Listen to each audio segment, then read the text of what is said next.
bandeko balandi ya magazine ya SNL-FM mbote na bino bisika nyonso bozili bakoya kolanda biso mokolo lelo babi jour yango oyo tozelaki oyo togangelaki yango ekoki le 30 mars babi nde bomona ti yango journée yango ekoki oyo tobelela bino tobolela kolanda biso toyebi ke boza deja ya kosepela bisika bofandi mpo ntango bomoni bamama na bino batelemi bobi waw bamama ngo toluka nde bango wana baye mokolo yango tozelaki yango ekoki lelo eza bongo clôture ya journée ou mois de la femme biso bamama magazine tozosala clôture ya mwana biso ya biso bamama vraiment toza na esengo makasi ya kozala na bino elongo bozala na mpo tomesana toujours kozala na bino yango wana otikela bino dada kadima ameka nanu koyesa bino bien kosalela bino discours ndenge tobongiselaki yango bolanda ambiance ndenge ekolekela na mozindo dada kadima à vous la parole. Bonsoir à tous. Bien que le magazine SNL soit le magazine qui prône la langue nationale, qui est le lingala, mais ça n'empêche pas que nous puissions au moins rédiger notre discours qui sera en français. Je vous prie de bien suivre attentivement ces discours en mémoire de la femme, dans ce mois qui est dédié à la femme africaine, particulièrement, pourquoi pas la femme congolaise. Quel plaisir de se retrouver en compagnie de vous, les femmes qui impactent la société. Le National Democratic Institute est un ardent défenseur de la participation pleine et entière de femmes à la vie de nation. Je vous admire, je salue votre engagement, je suis de tout cœur avec vous.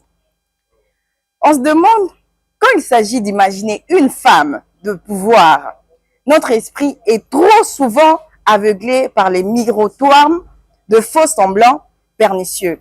Et nous nous retrouvons pris au piège de préjugés d'un autre âge. Vous le savez trop, c'est les combats que vous menez jour après jour, partout dans le monde. Notre message est simple. Il faut que la participation de femmes à la vie active entre dans la mentalité en 21e siècle. Il faut évacuer les fracasses de l'inégalité de sexe qui encombrent les esprits. Il faut oser la différence. Je me plais à le répéter. Oser la différence. C'est prendre le risque. Sortir de notre cocon confortable pour laisser l'espoir triompher de la peur et le courage vaincre la timidité. Au bout du compte, oser la différence, c'est forcer à s'ouvrir la porte d'entrée sur le marché du travail pour les femmes, en les encourageant à apprendre, à travailler et à diriger. Ce sont les étapes essentielles de l'émancipation de la femme. Comme le dit un vieux adage africain, si vous éduquez un garçon, vous formez un homme. Mais si vous éduquez une fille, vous formez tout un village. Nous devons donc porter bien haut l'étendard de l'éducation de femmes. Si nous en sommes la différence, nous ferons la différence. Ainsi étant dit, nous vous remercions. Voilà, Fondation Fobija et la fondation ils ont intervenir plus dans le cadre humanitaire. Tous na assistance à des enfants orphelins, de personnes démunies et de cas sociaux un peu différents, de différents cas. Voilà.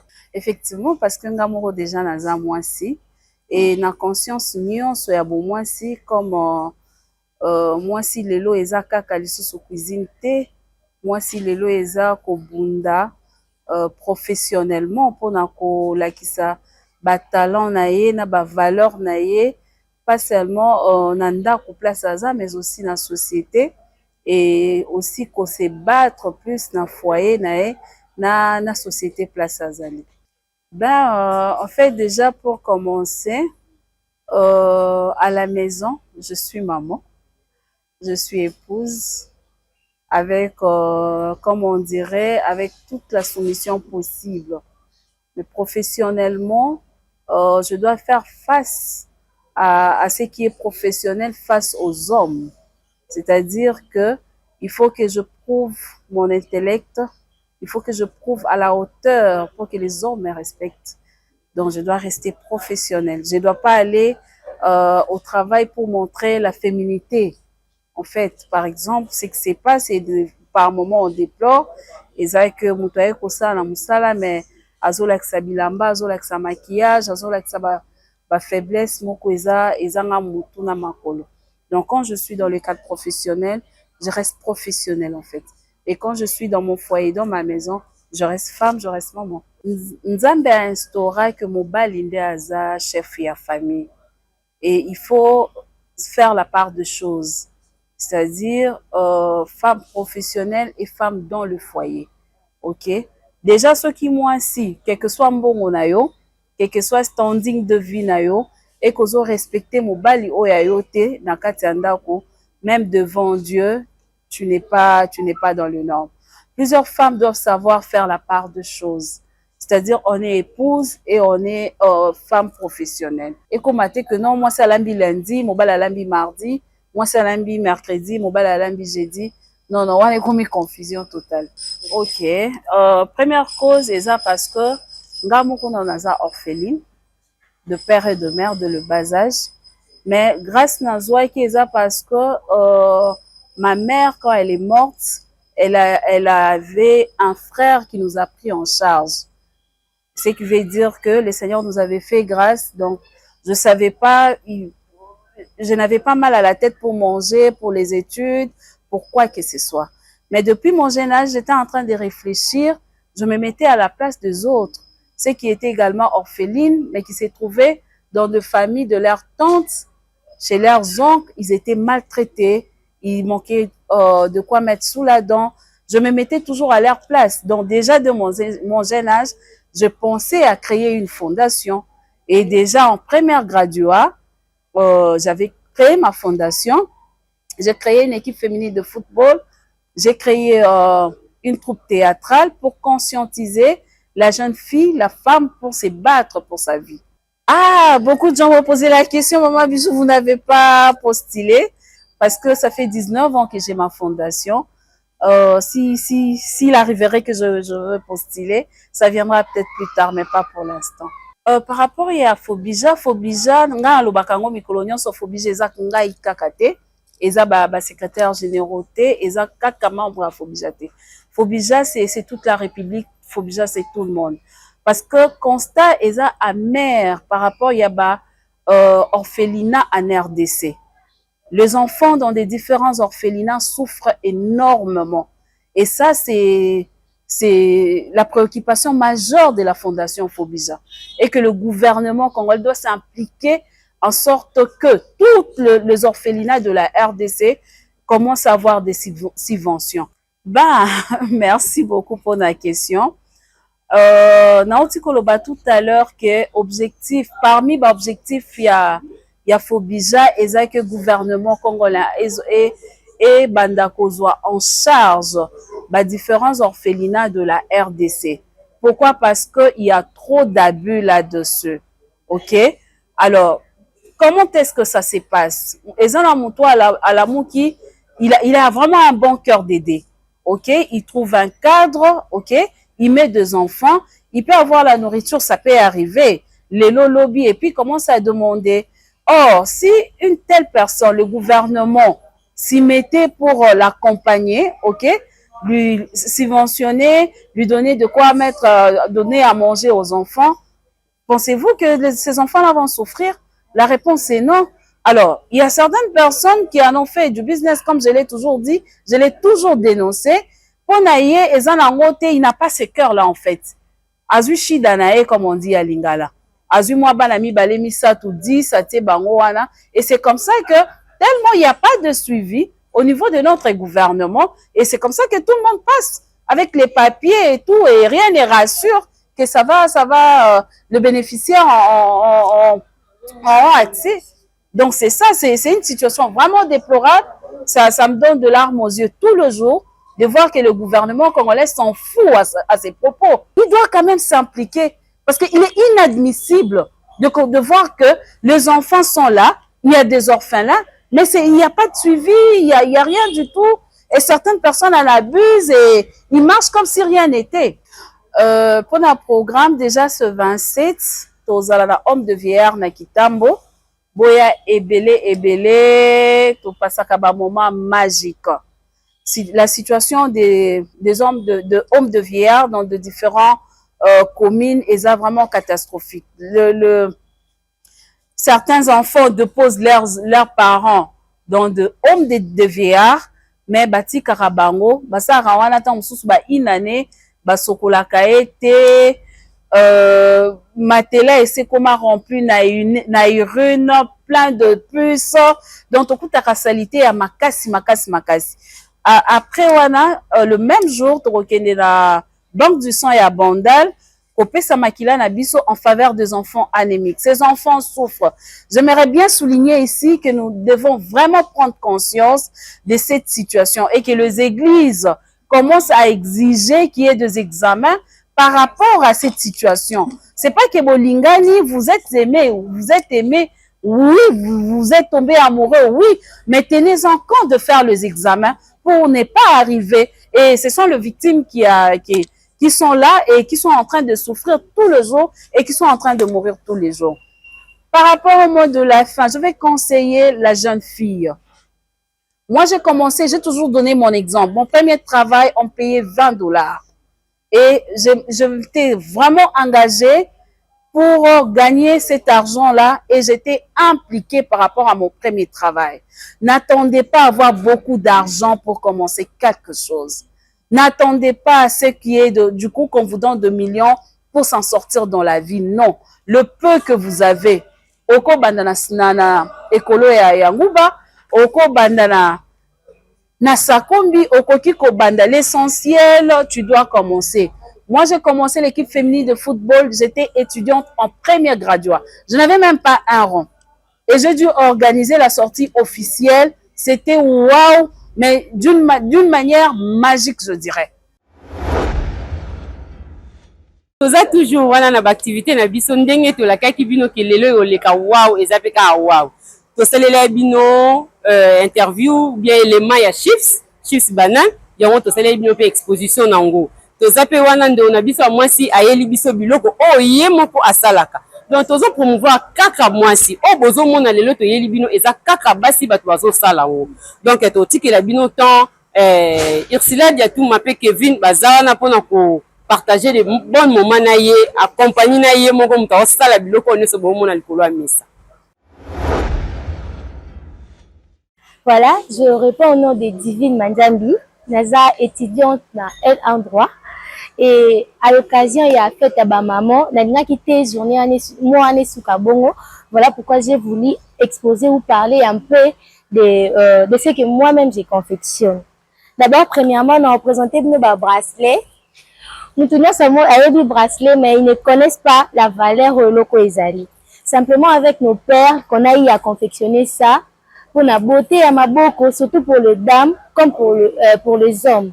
Hormis les bracelets, vous allez voir tout ça les bamisous na perles, mais perles en bois, tout ça les bamisous mais en couleur, tout ce que ça ici bas couleur, donc bas bracelet zawana fait par une femme. À part ça, vous avez un porte-clés na biso. Les non seulement porte-clés, mais au koki ko tiango pe na au koki tiango na téléphone na yo, au koki pe ko tiango na mutuka na yo, tout comme au koki tiango pe na clé na yo. Alors tout ça la marque na biso il y a porte-clés normal, il y a porte-clés fait moyennant un quart, il y a porte-clés fait maintenant initial à combo à moto. C'est-à-dire ce comme on est à la divine no kwanga, aux gens pour ça na salle la yo porte-clés ou porte-sac na yo na initial à combo na yo, yango ezali. À part ça, va porte-clés simple et puis na initial à combo. Voilà. À part la porte-clés, toujours à l'aide de perles, tout ça li sac na bicho. Vous-même vous voyez, vous omona, donc ils ont confectionné à l'aide de perles. Voilà. Utilité loko ezabo ebi bien toza ba congolais, toza ba congolais, toza la king. Donc tobi ba kunu na nde bazala na ba miyibi. Laisser un sac comme ça, c'est un peu dangereux. Voilà pourquoi de confectionner petite trousse nango, eux ont servi toujours pour l'esthétique et sortie à ma jeune femme, ma sortie et autres, elles peuvent porter ça. Mais tout ça, donc, il y a couleur au thé, il y a le blanc, il y a le rose, voilà. Tout ceci est confectionné à l'aide de ma paire. À part ça, tout ça, ma bassette na bicho to sali à l'aide de ma puta.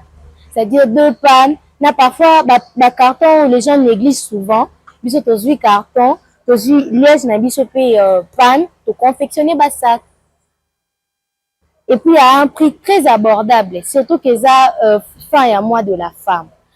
Et au fait, différence entre ces deux sacs et ça que sac oyo et ça peut sac personnalisé. C'est-à-dire nous tous sommes bien haut, qui peut proposer batia combo na yo. Genre parce espace où nous sommes vide et ça pour na combo ya. Par exemple, combo langa divine, na confectionner sac oyo na sali commande à sac oyo puis na tie combo langa a. Je sais pas. Eti mutu il faut aller à Kumbara oyo sali bien ko ya na likuta na ye yo sali li forme oyo parce que na ba tout si na ba na forme oyo kala de na mo likuta de ko na mo no eto kana set ça fait que tu vois na so ko Kumbara oyo yo jamais ka ya ngaite. Donc mutu azana posa na salela esa qui suffit juste la ngara modèle ozoluka et puis so zana maputa na cela n'empêche oyelinga modèle na yo oyelinga peli puta na confectionner c'est-à-dire oyo ezaka d'exemplaire to enango mais ça vraiment finalité ya basak to sala raté il suffit juste oyelinga liputa na yo na saleli yo sac au choix na yo la journaliste tebi bien bambuma on attend wakala to landela bien ezala cher ozongo ba 200 ozongo ba 100 francs mais vu que va réaliser utilité nango et mata to comme to somba ngo donc na grand marché au sombi yango en gros et puis confectionner ici na ozala mbomate il faut somba pessinga la fille de pêche c'est à l'aide de ça de to confectionner kango donc tozana pour ça mboma tozana pour ça fil de pêche et c'est là qui nous donne ces petits jolis trucs. D'accord madame la journaliste ce qu'on aime les bino ba chips parce que bato belé bakanisa ka chips c'est ça à œuvre ya bana mibal alors biso to memeli bino yango poto présenter premièrement que ba chips c'est ça à œuvre ya bana mibal te moi siko ko sala ngo pe ko livrer alors ba chips na biso to sali yango biso moko c'est comme l'autre fois ba l'accès bino na ba image comment est-ce que banda ko salima c'était entre le mandil dame c'est la dame qui a eu à faire ça et puis à livrer kango batba ke côté kilae donc tout pour vous présenter que c'est possible que moi si peu à ça la chips la mona a plus mais ça la bani bani voilà pour la jeune femme surtout il y a âge nanga pour actuellement ba jeune femme ba envisager loin alors que ça temps pour envisager nous à te rêver plus loin alors pour la bateau ba jeune femme ba apprendre que ça on a te yo polisara ba tu peux le lengeni ko ça la porte clé ko ça la bracelet ko ça la pe basat adresse na biso te za na commune ya Mongafula vers Matadi Kibala. Le numéro de téléphone, vous en avez contacter pour plus de connaissances en matière de perles, na compagne, c'est le 089 00 81 959. 089 00 81 959. Numéro na biso yangwana. Oui, c'est un numéro WhatsApp. En tout cas, H24, on est disponible pour accueillir tous les jeunes de nos âges qui voudront travailler. Oui, bandeko balandi bino bolanda biso. Donc, soirée na biso zo continuer pour te ba clôture quoi. Soirée na biso zo continuer. Soirée liputa. Balo mona tout campagne. Achive la guerre na liputa. Yo ne bois kinga. Ah mama eh. Donc bon mona isla de tout mazana kolobela. Kevin bossa olobela la caméra women pe bon mona ina musala sala. Jessica makoko tout campagne. Kitoko wat. Dada kadimata zana. Donc zana biso nyonso to pese la pese. Bien soirée zana mula. Tout ça bien journée olinga to zawa. Journée pour tes soirées. To zawa na soirée mobimba. Lelo bosa biso tena banda Oreal. Lala, Riclovia. Lala, ba mama ba ya lobby. Ah oui, ça ne fait kitoko yo wapi. Elengo yo wapi. Ba mama bon abino yango yo. Toujours, always, Nicolas Bassinga. Hey, yo. Studio Bamako. Christian Soldat Mwana Nzambe, Koseke Bolingote. CNLF, magazine de proximité. Alvin Ekese, Alking. Papouche. 32 à Salubi. CNLF, communication, lingala facile, la Kaja Congo. Sokolingi oyeba na tobeba yeba yo ezakaka na CNLF kalita image vanda magazine de proximité oya biso erataka te magazine aboye bazwi wapi oyo batela boro yo omaboro CNLF aboye bazwi wapi batela boro yo omaboro CNLF aboye bazwi wapi batela boro CNLF, magazine de proximité.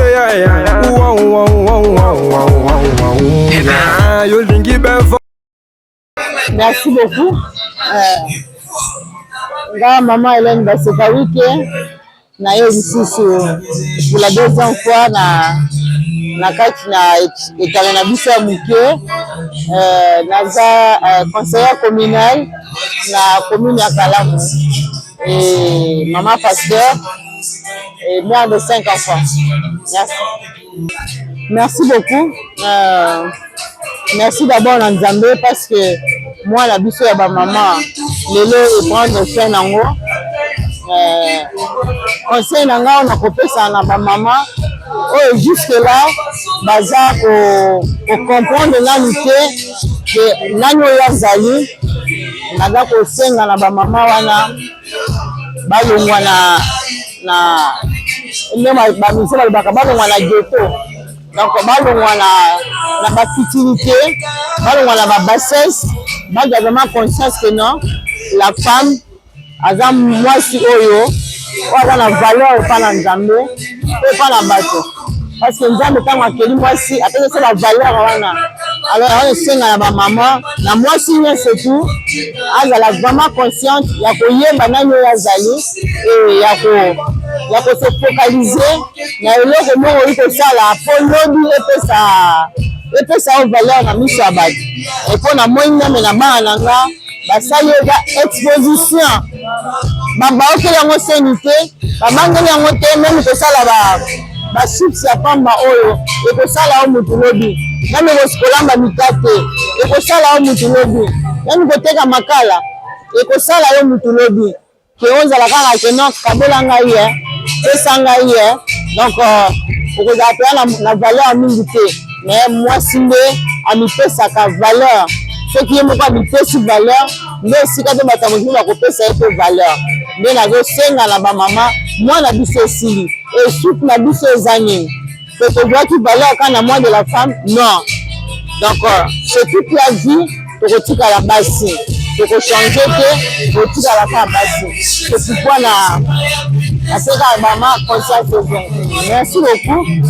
Libala eza mabe te eza malamu eza institution divine oyo Nzambe asalaki te mwasi nyonso po abala mais mwasi soki obali yango te nde eza suka ya vi ya moto okoki kobala lelo ekofani na ndako osala eloko te okoma tu charge peut-être mpo na mobali na vie actuelle ebongaka maboko mibale ezosala oyo esali apres ntango na mpoka toya tosalisi libota ebiki po lobi kaka toya parceke na bali nakangaka maboko mobali na kaka ye elakanga na vie actuelle eza mpasi mingi ka mosu mobali esika azosala mwa salaire eza moins peut-être yo olingaka otia kabelo ya 200 mais mobali ayeli $100 na ndako osala nini ekoye bituma na ndako ongala natia kabelo to nafuta minervala bana lelo kozoboma biso lelo yango wana parce que ye alati nga mpe nazala lokola ye te mama soki elobi ata na makala no oteka ozalaka mpe oza kotia kabelo soki oza koekonomize oza kobatela oza mosala na yo mpe opesa yango valeur oza na facilité mpe kozala lokola bato nyonso te mais soki obikaka kendo nga nakoti na libala nakangi maboko ndenge bafoto na biso ya kala ezalaka bongo te mo mwasi abali donc tu n'as pas droit ya kosala eloko moko songolo mais na vie actuelle lelo nous sommes obligés na komona ndenge vie ezokende donc mwasi eza obligé ya kosala mpona osoutenir mobali na yo mpo mpo kozala bien na famille. Merci. Attention parce que kokota na monde ya politique eza mabe te eza malamu mais eza na balolenge ebele oyo bato bazokota na monde ya politique premièrement moto azolinga akota na monde ya politique mpona akóma na mbongo ebele akota na monde ya politique mpo akóma na mituka akota na monde ya politique atonga bandako avoyage akende bapoto non a politique ya mboka na biso so tolobi tosala yango na ndenge ya malamu d'abord tosala mpona tobongisa mboka na biso bamama oyo bazopense keno mpona ke na politique le vi na ngai ebongi baza komikosa parce que ntango ke d'abord bautilisaka bato bapoliticien keno bato ya lokuta bato ya bamilidi po ntango oyo na mwa lokoso wana keno nazala na mbongo ebele oriske kokota na nzela wana ya moyibi mpe ya lokuta mais soki oye na monde ya politique no nasala mpona mboka na nga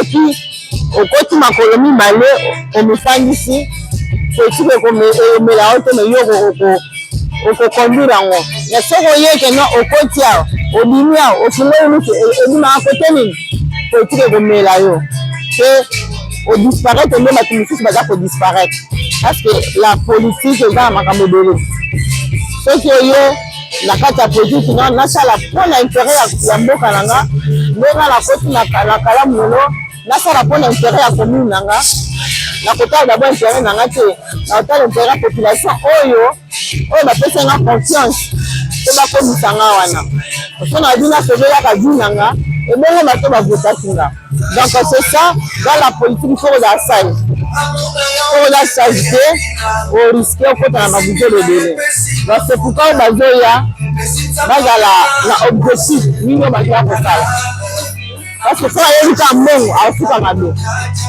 parce que la politique c'est la mort aussi donc c'est ça bon moi je la faire merci na ministre na biso ya genre na temo apesa biso merci na ye nzambe apambola ye parce que na teme ya année oyo bamama ebele bazalaki vraiment consciente bakendeki na babibole ebele te tomonaki na baeglise kotonda kosambela mpona bandeko na biso ya est tomonaki partout mama azalaki wana vraiment mpona mawa kocompatie na bandeko na biso ya est en tout cas nzambe apambola ye et merci na équipe mobimba naleli bino fort nzambe apesa bino sisi mayele apesa bino sagesse bokende liboso mosala oyo ekosala bino bato merci beaucoup.